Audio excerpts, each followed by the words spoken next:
கல்லியில் நிறையா வகை இருக்குதுங்க. நம்ம சப்பாத்தி கல்லி கேள்விப்பட்டிருக்குறோங்க, திருகு கல்லி கேள்விப்பட்டிருக்குறோம், கோபுர கல்லி கேள்விப்பட்டிருக்குறோங்க. இன்னும் நிறைய வகை இருக்குதுங்க. எனக்கு தெரிஞ்சது தாங்க. இது வந்து திருகு கல்லி வகையை சேர்ந்ததுங்க. இது ஆரம்ப காலத்தில், பழங்காலத்தில் இன்னும் சொல்லப்போனால் நான் எங்கள் அப்பார் காலத்துலலாம் திருகு கல்லி தான் வேலியில் அதிகமாக கிடக்கும் அப்படிம்பாங்க. அப்போ இந்த மாதிரி தார் ரோடெல்லாம் கிடையாதுங்க, தார் சாலைகளெல்லாம் கிடையாதுங்க.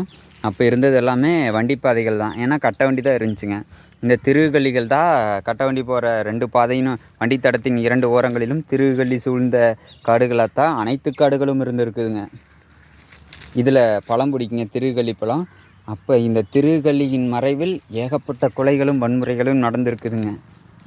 ஏன்னா திருகலிக்குள்ளே ஒளிஞ்சிருந்து அப்போ இந்த வஞ்சத்தை தீர்த்துக்கிறது, பழி தீர்க்கிறது, இந்த மாதிரி செயல்களெல்லாம் திருகலிக்கு நடுவு சந்தில் நடந்திருக்குதுங்க.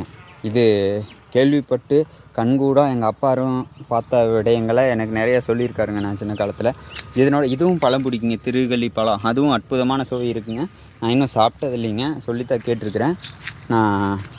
ஏன்னா இன்றைக்கி திருகல்லிகள் மிக மிக அரிதாகிட்டு வந்துடுதுங்க. இன்றைக்கி நம்ம கோபுர கல்லிகை பார்க்குறோங்க, சப்பாத்தி கல்லியே அரிதாகிடுச்சுங்க.